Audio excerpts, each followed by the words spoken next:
I'm down. No. Anyway. Welcome, everyone, to the Monday, August 18th, Village of Lansing's Board of Trustees meeting. I will call the meeting to order, and I will call roll. Susan Ainsley. Present. Pat Gillespie. Here. Carolyn Greenwald appears to be absent. She said she might zoom in, I think, at one point. Kathleen Yen. Here. Here. And Ronnie Hardaway here. So we have a quorum with 4 trustees. Next order of business is our public comment period. Anyone in the room or online who would like to make a public comment, this is a time when you can speak about any topic that is not already on tonight's agenda. Speak up.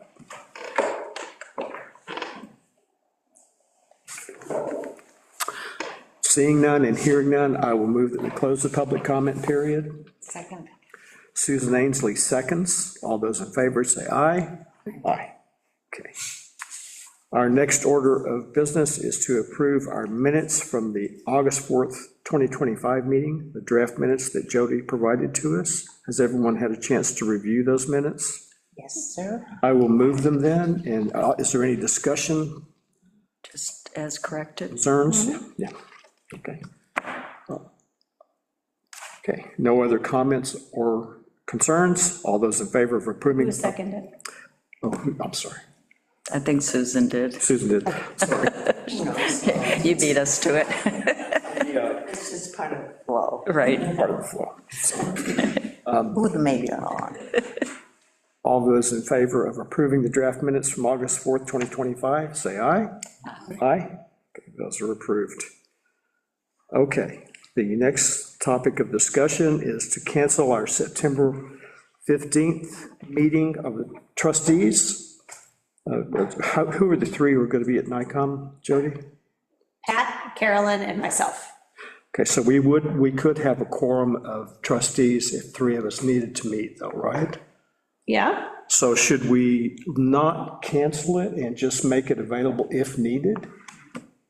Oh, you have to make a decision. You either cancel it and it's got to go in the paper, or you can have the meeting. Have the meeting. And have nothing on the agenda and come for 10 minutes if you have to, or. But I'll leave it up to the trustees.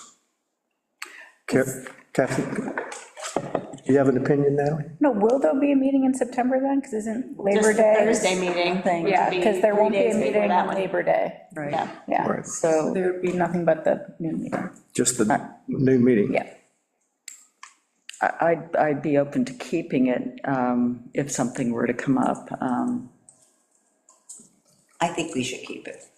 Okay, Okay. I agree, we'll keep it, and if we might just come in and take roll and And say hello. say hello, and that way, but if something comes up, we can put it on the agenda and talk about it, and then if possible, Carolyn and Pat could zoom in if they wanted to, but We we will wouldn't have be to. at our introduction dinner Okay, at that so time. you will be, okay, so it would just be us 3, we 3, I got 4 people that want to come in. Hold on. okay.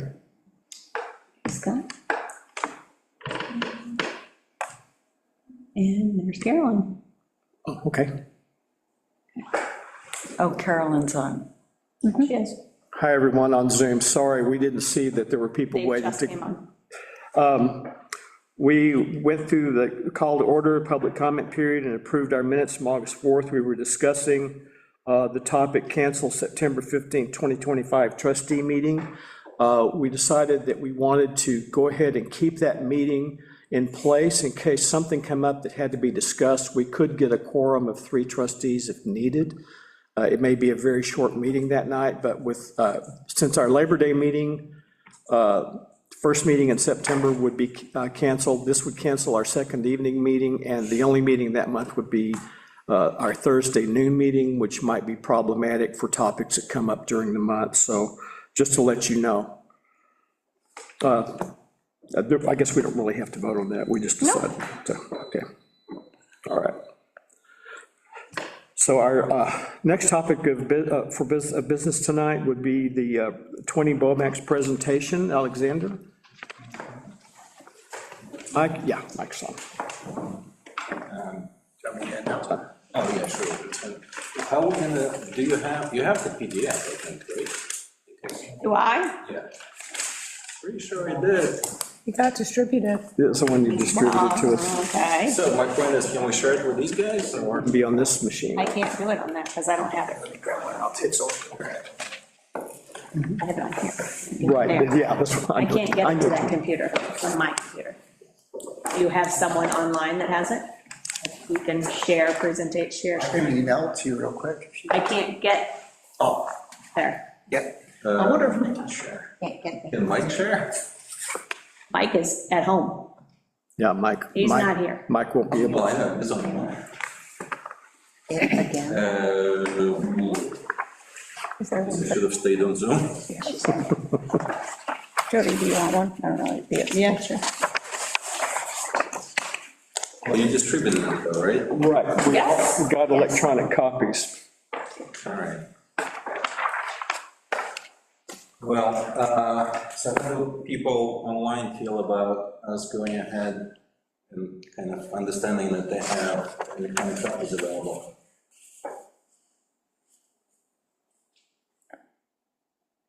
No one's showing their face.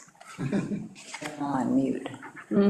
Mike's back. Is anyone who is on the Zoom meeting online, do they have an issue with we have no way of getting an electronic version up on our screens and therefore into the recording tonight? Everyone in the room has paper copies. Is that okay with everyone? If you're asking me, I do have a copy. I have the distributed copy. Share her screen? Carolyn, could you share your screen?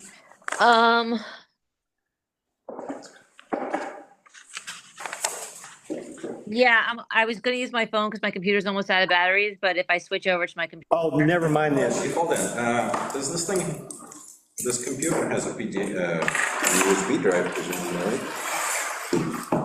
That's the one.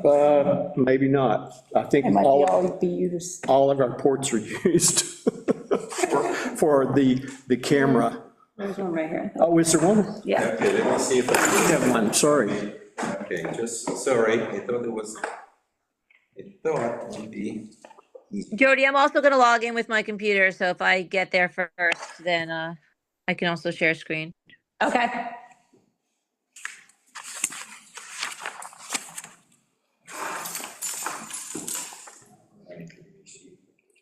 That.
I didn't seem to be able to get it out on the thing. Should break my laptop.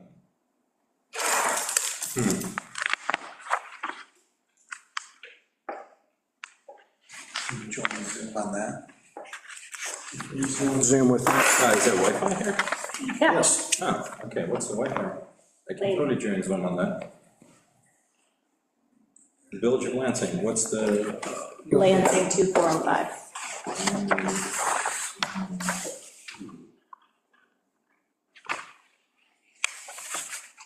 could you send me the Zoom link?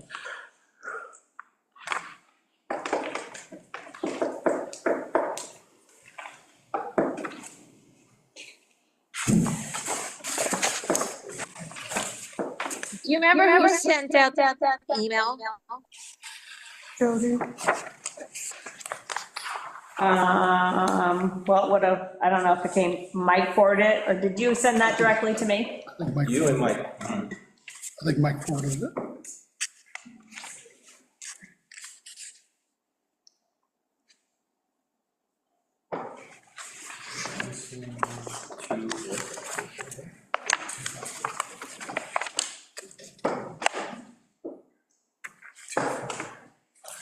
Too forward.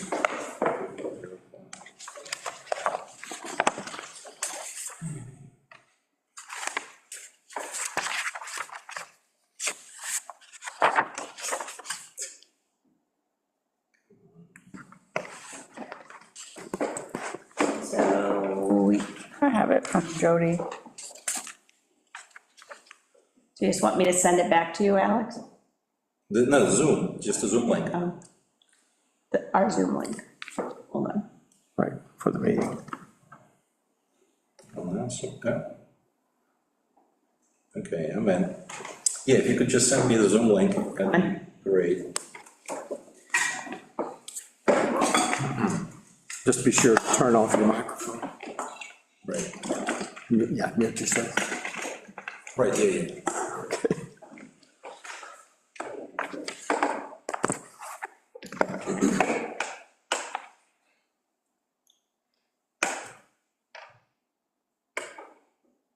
We need one of those old 1950s technical difficulties, little image that we can throw up on our screen while this is going. Some sort of hold music. Did you get it? Yep, thank you. Right, Zoom workplace. Mike looks like he's living the life of Riley out there. I know, hanging out by the pool. Okay, you have to let me in. Yeah. You are admitted. Your thing. Yeah, Oh, it is muted. Good. Yeah, but turn it off. yeah, turn your audio off. Not that. All right. So, hold on, how do I share?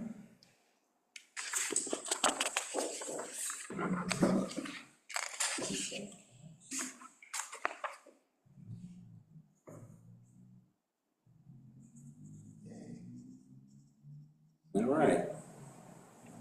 We're for very business. Oh, okay. All right, so does everybody see the screen now? Yes. All right, so sorry for the technical mismatch.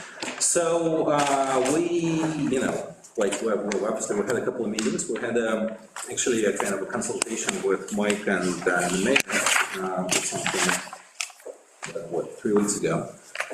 And we sort of realized and heard that there's sort of several issues with this thing. So first of all, obviously there's density. But there's also this idea that on the one hand, the village is actually interested in preserving or reusing radically this building, but on the other hand, the kind of nature of the proposed architecture, let's say, is not what the village necessarily wants to see. It's not sort of particularly residential. So with that in mind, we kind of went back to the drawing board to some degree and looked at this kind of residential grain, as we called it, right? So here's the entirety of the village, is page 3.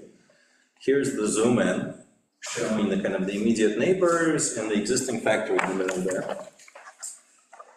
So from what we understand, East Point, which is to the left, has 140 units. Northwood, I think, has something like 270, that's to the south. And so what we would propose is essentially something like this. So it's the same kind of residential grain, it's the same sort of building typology, It's actually weirdly the same density, but we keep it within the existing footprint of the factory. So here's what it might look like. So here's the kind of the site as it exists, Exact Factory, with all the existing parking lots and this kind of strange surface area to the south, concrete kind of runs into the woods. And here's what we would like to propose. So the existing footprint remains. We keep the existing wall as essentially this kind of something that would define this precinct of 20 blocks. And inside and outside, you have these kind of garden sort of situations, sort of more private gardens on the inside and more sort of public gardens on the outside. On the south, you have a variety of public amenities, various sports courts, swimming pool, dog run. So we've kind of increased the sort of usable green area that way. And then on the inside, you have essentially these kind of very sort of compact building blocks that have 3 stories of residential units. And we haven't really had a chance, or weren't really necessarily ready to develop the floor plans fully, because we just wanted to kind of test out this idea with you. But it's looking like if we were to use, if we were to go with just 1 bedroom apartments, it would be 144 units total. So there's some views here. This is what it might look like. Here's this view, for example, kind of comparing, this is kind of on the south and southwest ends. You have the on the left and this kind of proposed thing. Right, obviously the colors are sort of purely schematics, but the yellow things in the circulation towers that allows you to get up and down these things. The brick is the existing sort of, obviously we'll kind of keep the openings and make them into these sort of passageways. On the inside, we're actually even thinking of keeping some of the structure that would create this kind of shaded areas, and essentially kind of playgrounds, and like I said, this kind of interior precinct. And I mean, this is not new. This is the kind of stuff that they do in Europe, and especially in kind of rural zones in the north, like mostly in Belgium. The Belgians are very much attuned to preserving pretty much every existing building one way or another. And so they do a lot of these things where they keep an existing wall of a building and they kind of build either like right next to it or a little bit sort of further away. And that creates this sort of in-between zone, which in this case, there's some of these kind of private gardens. In this case here, it actually could be in an interior because there's some kind of glazing on top there. So these are the kind of what made us sort of think about this possibility. And we also looked back to the comprehensive plan, because, I mean, obviously, we kind of hear at your pleasure to some degree, but at the same time, you know, there's some sort of civic framework that we look to, and so the comprehensive plan is obviously one of those things, and, you know, the idea that, you know, it should encourage build homes in a variety of sizes and consider cluster development seems important.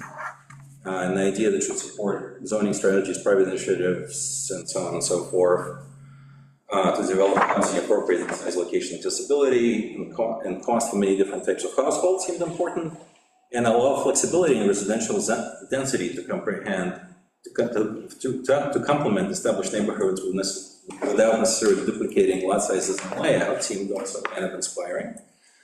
And then we also looked at the kind of more, let's say, legislative framework, and obviously the kind of purpose and the intent and the objectives.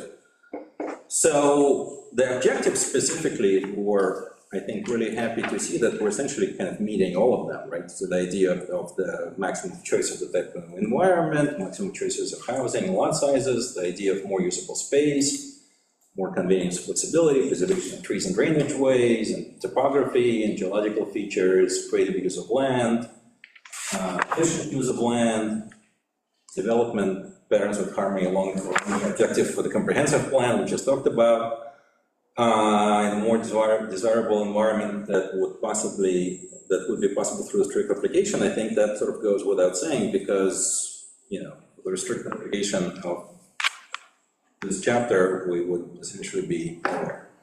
So anyway, so that's, you know, without spending too much time on that. This is kind of the new thinking behind this. And what do you think?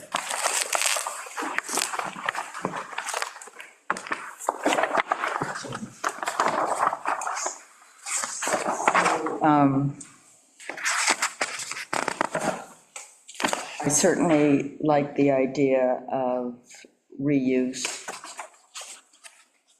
of an existing footprint and the least disruption possible. And I see that the mixed-use piece is out of it, but there is the community benefit piece of the public space. I don't see the relative ratios for, the studio 1, 2, and 3 bedroom.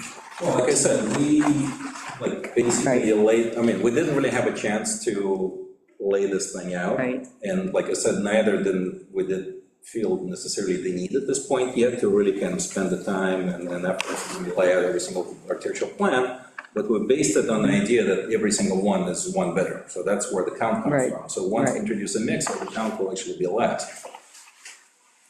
But this is in a way worst case scenario. Right. And so I was just looking at the percentages, so you could still juggle that around, the ratios could still remain approximately the same, ranging from 8 to 49% or, give or take. Well, yeah, sure, again, like I said, we'll be happy to spend some time with the plans in greater detail, but like I said, we've been here so many times. Right. That it sort of feels important to kind of get a buy-in from you guys before we, But as far as, you mentioned the mixed use, the developers pretty strongly that the mixed use should really occur in an adjacent parcel C, at sort of much later date. This would be our phase 2. Again, I do like the idea of the Parcel reuse. C, sorry. Parcel B, Okay. the one on the right.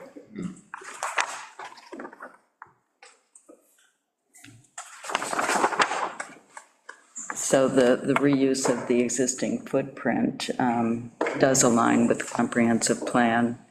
And with the code, again, the details would have to be worked out with the planning board in terms of increasing buffer setback or anything like that, and the conditions and the engineering and all of that. Right, well, So the that's a planning board issue.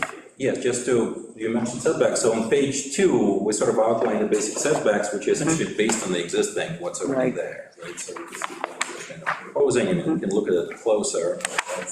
That basically has been from day one.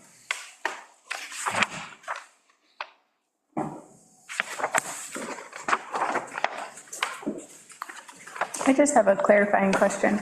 In the plans, and there are 2 additional buildings to the side, or At this point, this is East Point, okay. Just to orient myself and, yeah.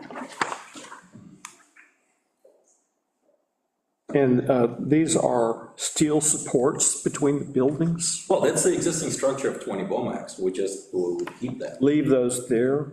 And so are the walls on the interior of the current building become the external walls Well, for, now, what we're proposing, if you look closely here, we actually propose to sort of set back from the existing walls, and that's what Yes, just- creates these. Yes. yeah, I mean, then there are a few instances where it actually kisses right there, right? So you can see up on the north and on the south. Right. But Yes. we try to minimize this thing, because it actually, again, it seems that could be a really nice moment where there is a new wall and there's an old wall, and it's kind of this private garden, and you have these existing window openings, so you can kind of see to the outside.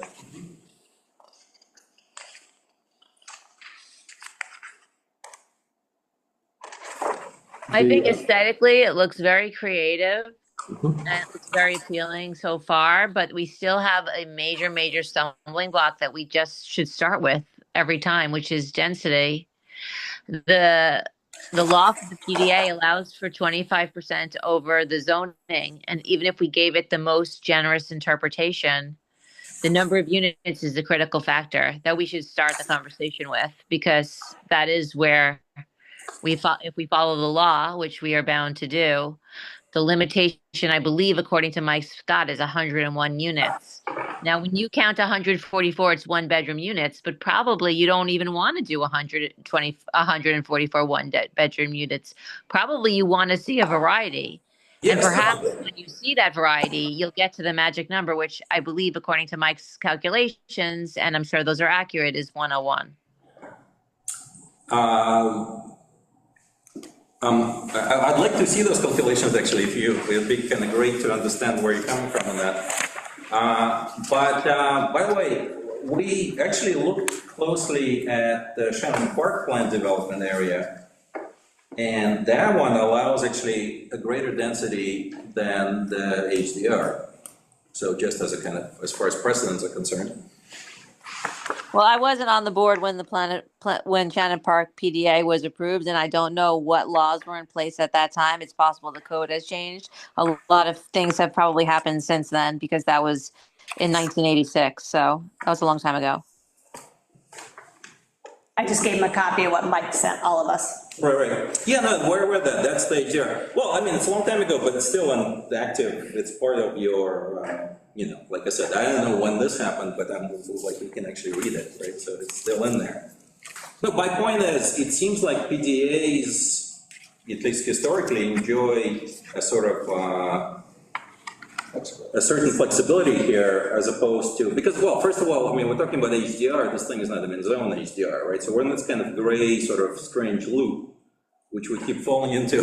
So I kind of thought that this precedent might actually let us out of this loop a little bit. But no, you're right. I mean, 144 is basically purely based on geometry of like a single one-bedroom unit, and obviously it's not going to be all one bedrooms. But like I keep saying, it doesn't really make sense for us to spin the wheels and redevelop more plans until we get some kind of a sense of interest from the board. So like I said, we're happy to consider, and obviously that number will probably most likely, I mean, definitely go down. The question as to where is another question. The calculation is that parcel A, which is what we are talking about, would only, HDR would only allow 68. 54 units. PDA, we could expand that by another 25% increase per our current law, and that would be a maximum of 68 units. The 101 units would be, include the, any units that would be built on parcel B. But that is for density in HDR, and parcel is not in HDR. Right, it would have to be PDA, so the maximum that we could allow by our current law would be 68 units, according to Mike's calculation. Well, again, if this were. If it was in HDR. Right. This is on business and tech. Yeah, what was the other PDA's underlying zone? Do we know? I just did, can you mind if I say something? Please, Mike. When I figured this, I figured the highest density you could possibly do for multi-unit buildings, which was 6,000 square feet. That's how I did the calculations, and then took the acreage for parcel A. That's the numbers that you came up with there, Ronnie, and then I included parcel B if you were to not put any more residential units on parcel B. So that's how I came up with those calculations. Right, yeah, no, we came up with the same number, but like, so for example, Shannon Park allows 4,000 square feet per unit. What does? Shannon Park, PDA. I have nothing to do with that. I couldn't tell you anything about that, Alex. Well, I know, but it's, again, it's part of your code. That doesn't really track with what's built in Shannon Park at all. Shannon Park is single homes on like half an acre to an acre. Yeah, how is that relevant? Density. There's argument that the density. Their level density is Been higher permitted than previously. this is. Well, Well, I think we can. Shannon Park is not Take a look dense at all. Shannon Park, but we'll have to look at what the PDA code was at that time. and Yeah, how- I mean, I will look at what Shannon Park is at that time. I think that would probably, you're under Appendix A2 at this point. I don't know whether that was Appendix A1 or there was something before that, but that's going to take a little bit more research. I would have to take a look at that, and you'd have to allow me to, take a look at that at least tomorrow and find out what happened with that PDA, if that is the actual density of it. And I'm not questioning you, Alex. I'm just saying that seems kind of odd, but I would check it out. Well, that's what's in the code. I mean, that's page 145043, so I can send it to you if you want. But I mean, as far as density, I mean, obviously there's perceptual density and there's like what's sort of in the code. I mean, perceptually speaking, like, right, if you look at this page, we're the same grain basically as the neighboring buildings, right? So the one, East Point, like I said, it's 140 units, so we're basically in the same ballpark here. And then Northwood apparently is 270, so we're like, nowhere even near that. I would also like to state that you are absolutely correct. Those are the same amount of units, but it's a different density because it's a larger parcel. Both of them are on larger parcels. Yeah, sure. Mhm.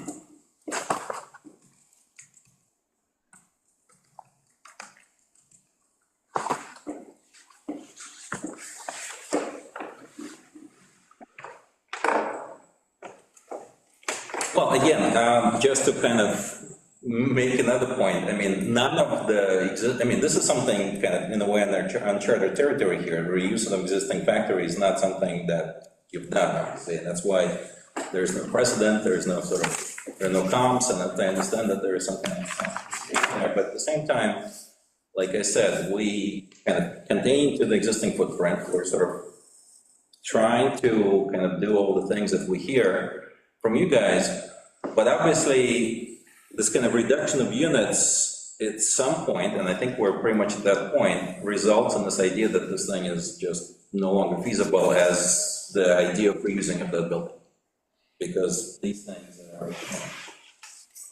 Yeah, the size of the parcel is problematic. We would be exceeding we would be exceeding the density on it no matter what. Even if we allowed you to go up another story, the problem is still density. You would. No, going up, we're at 3 stories, we don't need to go another story, because this is like. I know. Yes, I know that, but I don't see a way around unless we can find a way to legally and preferably change our code to allow for more density on this property. Our concern is always with setting a precedent for future projects about what happens after this one. The next person that comes in will say, well, but you let them do it, then we get to do it, and. Oh, but this is, sitting here saying you let Shannon Park do it, right? So. Right. So this is, So we're already at this every point. PDA is a very different experience from the prior PDA. I don't think that we're bound simply because the board in the 80s permitted Shannon Park to have a different density. Well, I mean, yeah, like. Actually, we're not. I mean, a PDA is always at the consent and agreement of the Board of Trustees. Right. Right. Well, like I said, we're kind of at your. Even if we're not going to use high density residential as the calculation for density, if that's the argument that you're making, that we shouldn't be using those numbers to calculate density, the board can still be uncomfortable with the density, no matter how high or low that density may be. They don't have to proceed with a PDA for any number of reasons, or no reason at all, quite frankly. Yeah, no, look, you made it abundantly clear, like, every meeting we've had, and we understand that, but like I said, we're kind of changed this thing fairly dramatically. We're at the point where it seems like we've sort of answered a lot of the concerns. The density remains one, but like I said, there is, well, obviously, precedence is a whole other question, but I mean, something that I think the board should think about, that there is visual density, and then there is kind of density on the spreadsheet, right? And the density on the spreadsheet, yeah, okay, we're not meeting this thing, but as far as kind of talking about this, like, sort of grain of the residents that you have on the left and on the bottom there, so on the east and the south, we are very much within that language. So I was just looking back at the June 26, 2023 minutes. And again, I don't know how much legal flexibility there is, but with a PDA, you do have a certain amount of flexibility with coming up with new requirements. So that's something to consider.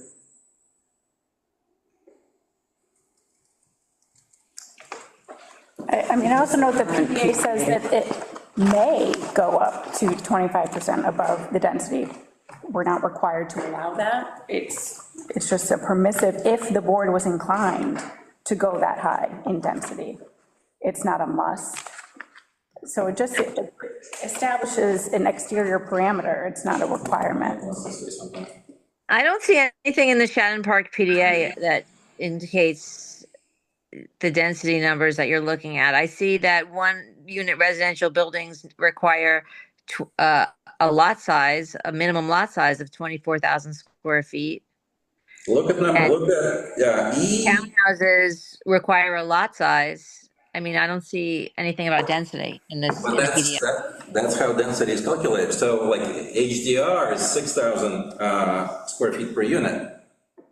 And Shannon Park has 4,000 square feet per unit. Mike Scott. That's like but if you're talking about Shannon Park as a whole, the townhouse units are probably less than 5% of the whole area. Well, like I said, again, it's sort of perceptual versus, what's on the books, so to speak.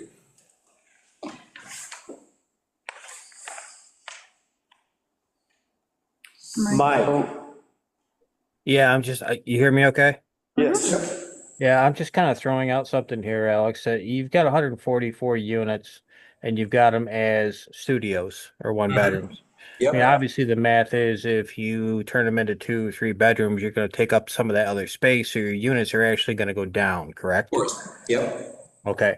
So is there a feasible way of doing this that will get the density down to 101 units, but you would not be able to put any more units on parcel B? Maybe you'd be able to do commercial on parcel B.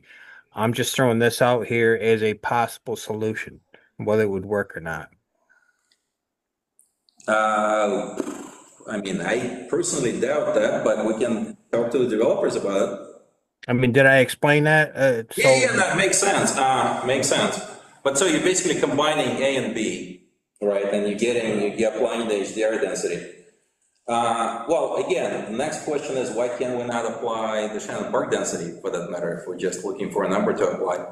I think Carolyn has addressed that. I don't mean Carolyn, Natalie, I'm sorry. Okay. It's not precedent setting. We don't have to apply the Shannon Park density. It's a may, not a shall, and the board can set a density that they're comfortable with regardless of what Shannon Park was permitted to do in the 1980s. Which could be higher, could be lower. We may, but we don't necessarily have to. Well, but I mean, the same is true of the HDR density as well, I suppose, right?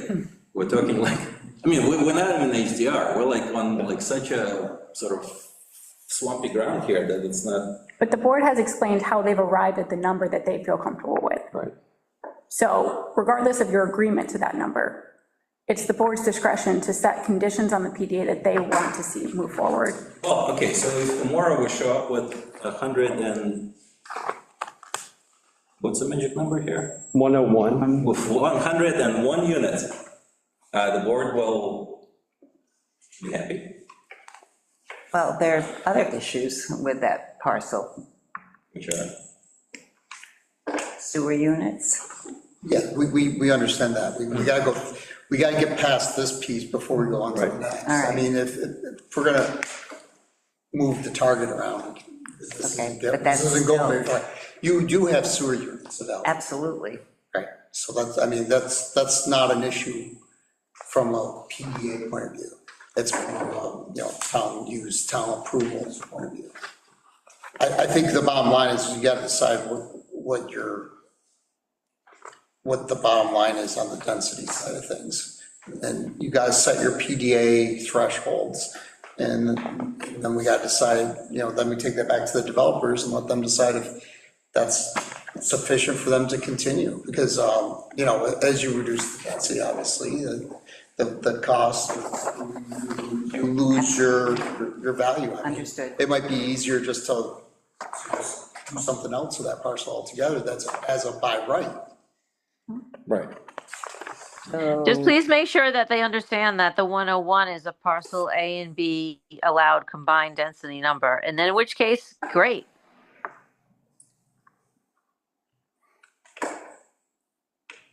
So just to take a step back, the Shannon Park PDA from 99 is the way I'm reading. No, I'm talking about your proposal, and Mike calculated 101 units, but he calculated that based on the allowed residential units for parcel A and B. So as long as the developer understands that it's an A and B combined number, which means that B would not have additional residential units. We And then understand. 101 is a great number. So my question is from the point of view, researching back at the 99 Shannon Park PDA, what was the underlying zoning on that? And were the PDA rules the same? That is precedent. I think Mike already explained that he has to look into that issue, but a PDA is not of right. Oh, we understand that, but what you're relying on right now is that the PDA doesn't allow more than 25% of what this HDR zone. Right. If that's Shannon not. Park if is that- nowhere near 25%. If you drive through it, you'll see that the houses, it's a residential house on a like 1 acre plot for 90% of it. I understand, I don't even know this PDA, so I'm just asking. So if you saw it, you would understand that you're comparing apples and oranges. Well, that's what I'm just saying, is can we actually research that and figure if that, Mike already indicated he was planning to do that. and that's kind of where I'm going with that, is that the 101 might not be the answer. But I think I just explained that it's a may. We understand that. Okay. We totally understand. I mean, now it does seem to be the board's Discretion. threshold. Oh, yeah, well, so that's the question. Are you saying that your previous decisions, we understand that that was your previous decision. The comment that we keep getting is, you cannot go above this HDR 25%. Well, perhaps you have, that it can happen, but it's back to the discretion of the board. That's kind of where I'm going with that. That it's not that 25% number is what you're choosing to go by now, not what is required by the PDA. Get where I'm going. The discretion is there. The discretion is there both ways. The Shannon Park PDA is far enough back in our history, we don't know the conditions that created the PDA and the requirements of it. Mike might be able to get all that information, he might not. If we come up with the fact that that's the way it was and this is the way this is, it's going to be, we will follow our current law. And we will try to help you get to potentially get to the 101 units on A, with B limited to no residential units. I mean, that's the best we can tell you without Mike's input from the past. But the past may not change the present. Sure, we understand that. What I was just trying to state is that, that it's not a hard and fast rule. You got the discretion. You guys got it. Allow us discretion on many fronts, including going up to the final line and just saying, we just didn't get there. Unfortunately, that's the nature of PDAs. Yeah, and that's. Cuts both ways. Yeah, and we have to bring that back to the developers. Yes. So. I'm just asking the question, I know that they're gonna ask of us, that's why. With more information about the past decision, it might help us decide what we can and can't do, but it's not necessarily going to change it. But I would echo Carolyn that if you have not, it might behoove you to drive through Shannon Park and see what you're comparing this to. Yeah, no, Extraordinarily different. this is the first time I ever heard it. Yeah. That's why I'm just bringing that up, I just looked it up quickly on this. So then. But, yeah, we'll look at the density and see how that was I mean, it developed. is a neighborhood. It looks like it was just. 50, about. Are they duplexes or are they? No, There's, Single-family homes. all single family. At the end. Just, okay, yeah, so we'll just look at that density.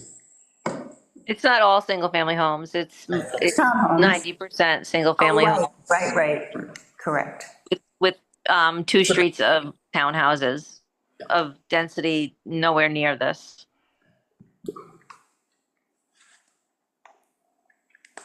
But generally, the way the direction you've gone on these drawings is very interesting. It's a unique concept. If we can work out the density problem, I think we have a much greater chance of getting to that. This is, so I wasn't involved with this development of this piece. Just looking from the constructability side, the cost is gonna go pretty high comparatively. So you're gonna need the density to be able to do something like this. That's a business decision, absolutely. Exactly. Yeah. I think you're gonna find if they lose this, a drastic amount of this density, if you're going down 40% density, It could change. It would have to change then, potentially. Okay. Well, that's part of the discussions in a PDA. These discussions with you, they seem long. They're always long because there are so many moving variables on both sides. So, I mean, don't take it personally. It's just the nature of the beast, and we've been burned a few times, so we're very careful now than we were at times in the past. So, anyway. Mike, just let us know how far you get with the research on the Shannon Park, and any input you can give us as soon as possible. Don't feel like we have to have it by 10 a.m. tomorrow morning, but the sooner the better for everybody. 11 a.m. will do. I was gonna say 10:30. 10:30 maybe, but I'll make a point of setting aside some time tomorrow to see what I can find out.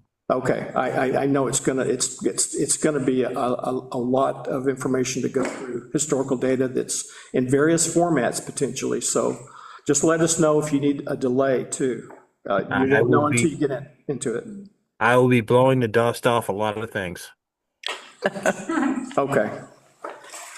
Thanks, Mike. Do the developers have any other questions that you might anticipate? No, the density question is really their question, obviously. I mean, it's, once we get past that, I think we can come up with a plan that works. That's the bottom line. Yeah. Okay. Thank you for your time. Thank you both. All right, thank you. I'm gonna try to over there now. It's a lovely neighborhood. It looks it. I actually think I know the builder. Was it Cardamom? Yes. I know Ben. Not Ben, Ben's. Yeah, he's from my area, of course, that's Steve. Yeah, he's actually in one of my subdivisions. That's the funny part. Have a good night, people. Thank you both.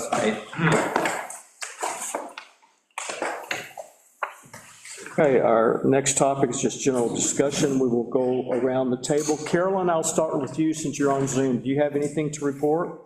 The Comprehensive Plan Committee is hoping to have its final meeting next week.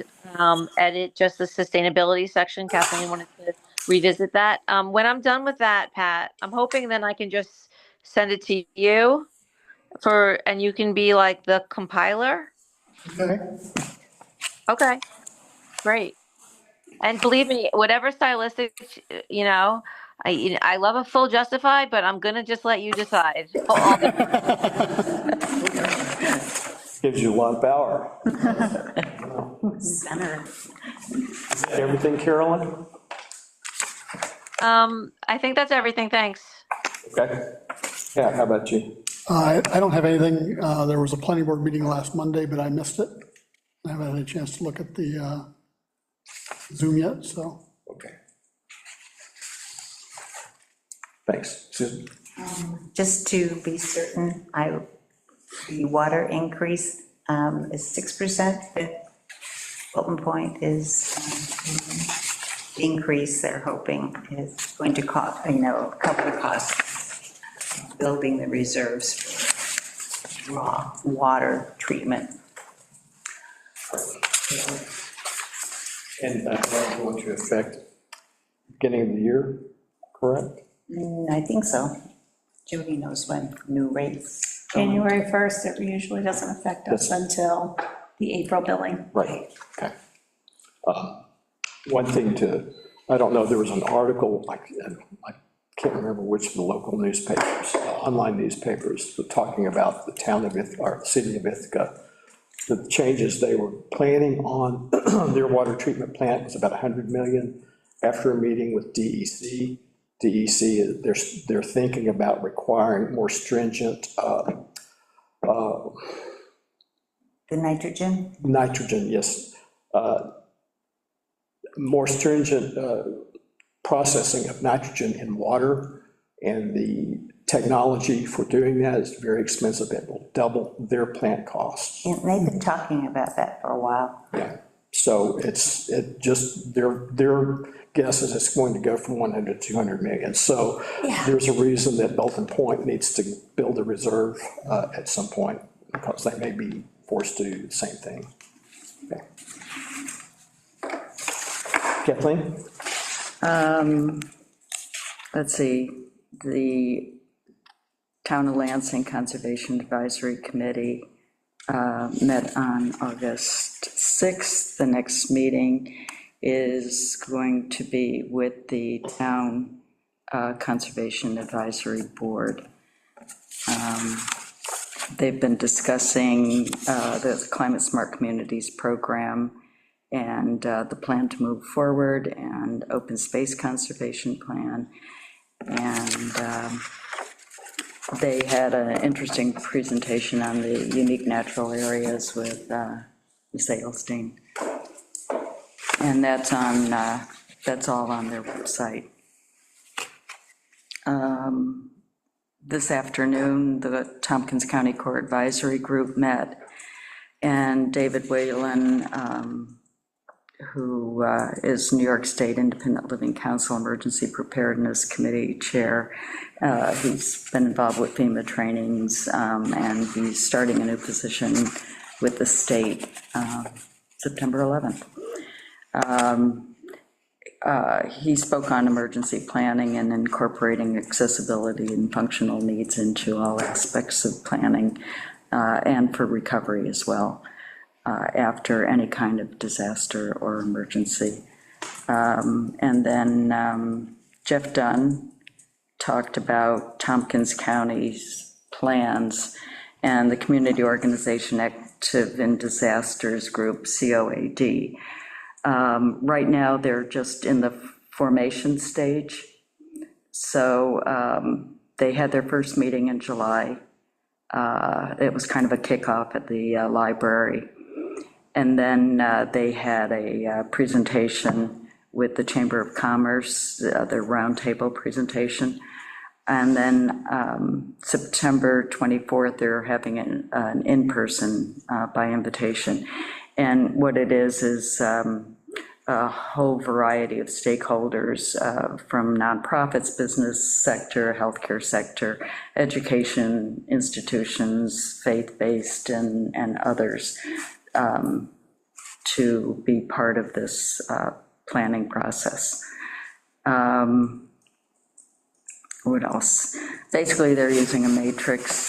They're not the ones that are actually in charge of this, but they're using the matrix to identify the resources at the various levels, and to look at gaps, roles for each organization, logistics, transportation, points of distribution, communication. Those are kind of big topics.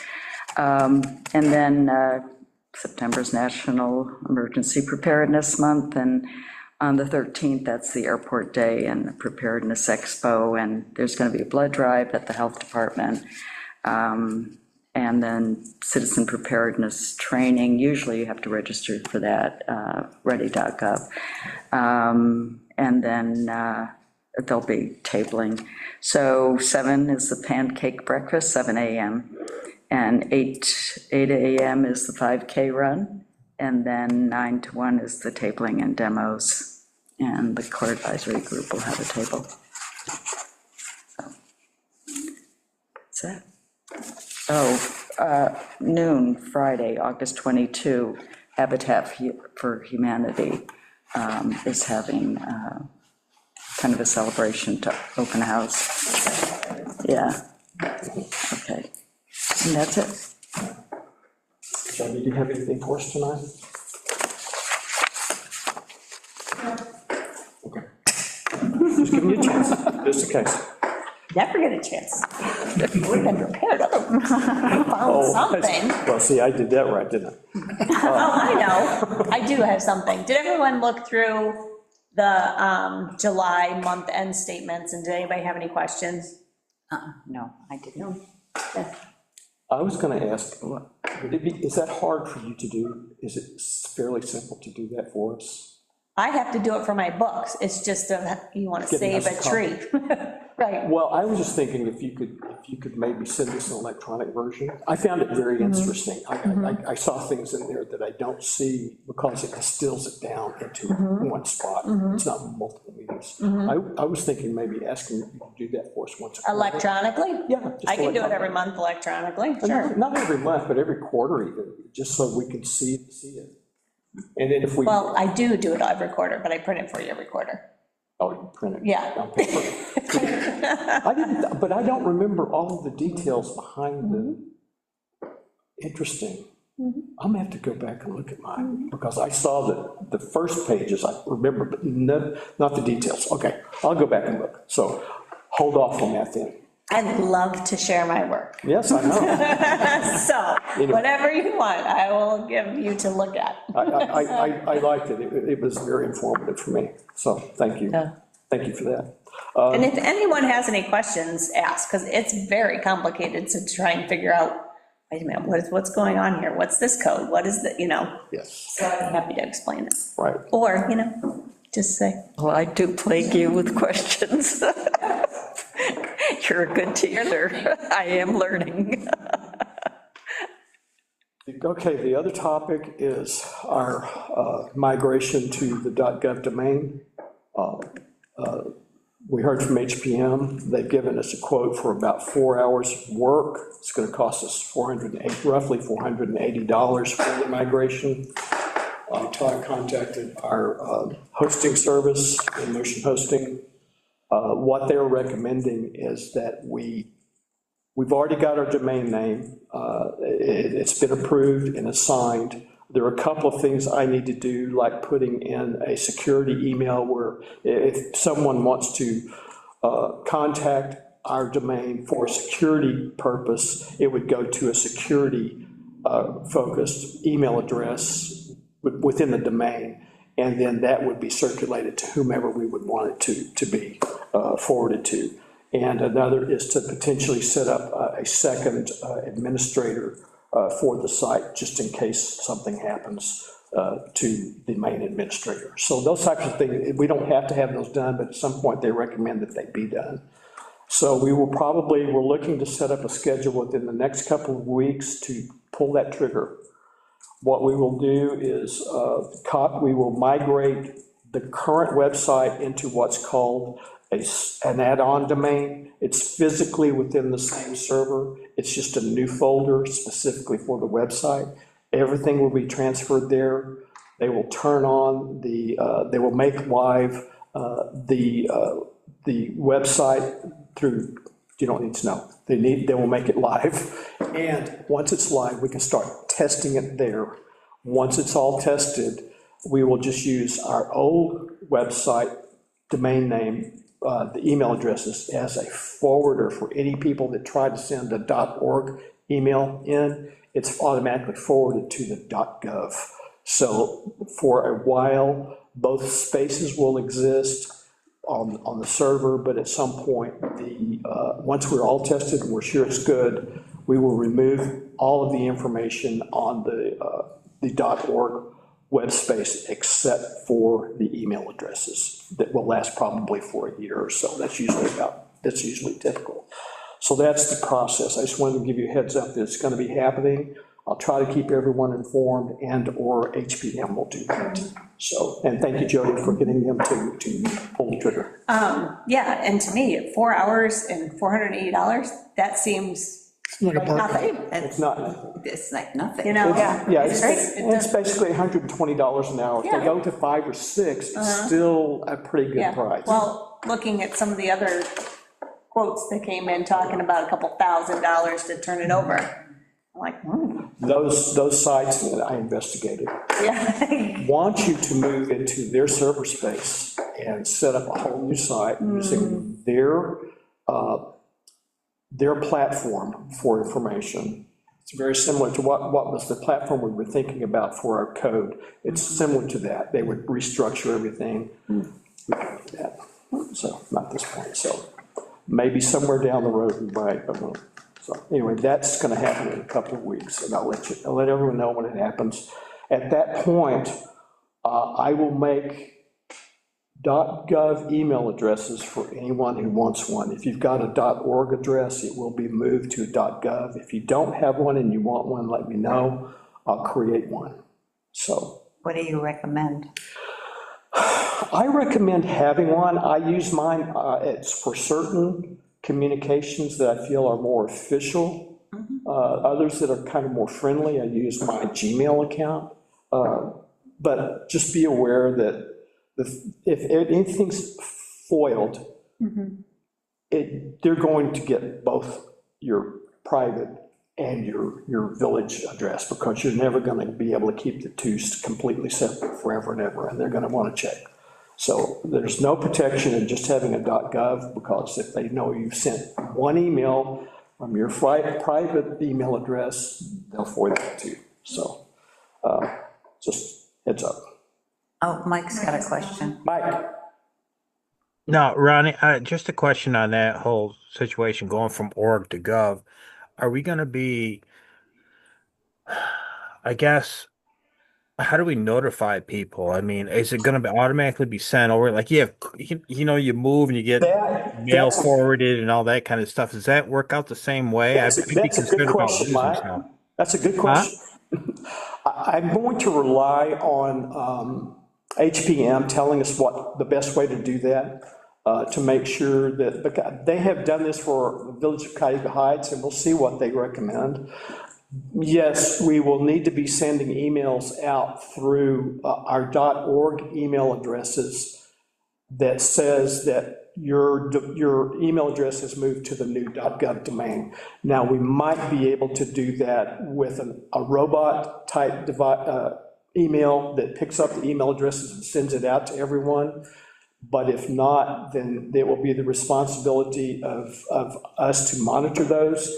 That's why we leave the .org email addresses live, so that if you get an email from someone it's gone through the .org address and it's been forwarded to .gov, there will be a way of knowing that that has happened, and you'll need to contact that person or group of people and let them know that we're now in the .gov domain.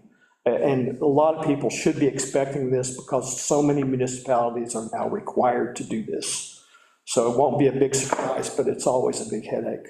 I've done this before in a private situation where you go from one domain to another, and you never catch everybody, and it's good to leave your old address live for a while and forward. It's always a good idea to put something in your signature too that. I'm sorry? It's always a good idea to put something in your signature that says, Yes. my new email address is. Yes, yeah.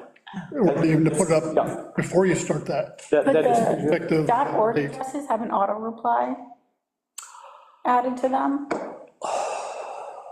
I don't know with this transition. There are auto forwarders that are available now. For instance, our .org addresses, I can forward, I can say, any mail that comes to this address, .org, send it to this person, or this person, this person, and this person, and this person, or just one person. So yes, there are some. I mean, like, if I email mikes.org, not only could it be forwarded to him, but could I get an auto reply like back saying, this has been forwarded to the .gov, but please be. I'm not notified aware this of is- that, but HPM might be. So that's a good question.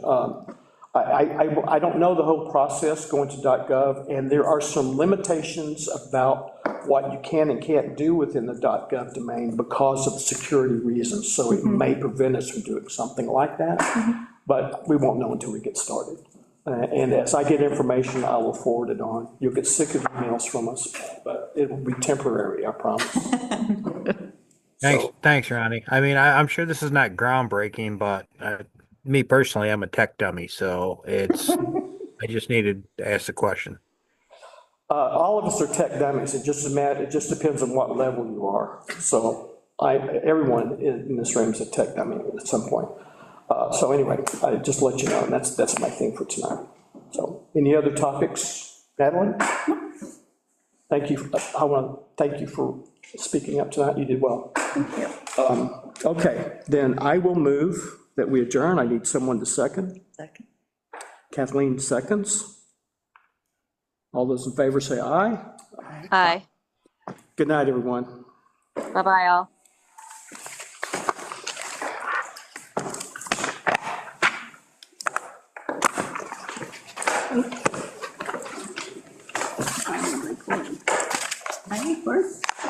Yeah, it's recording.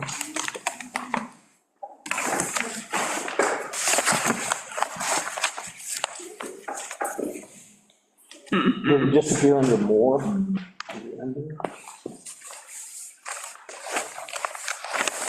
I'll stop recording. Oh, okay.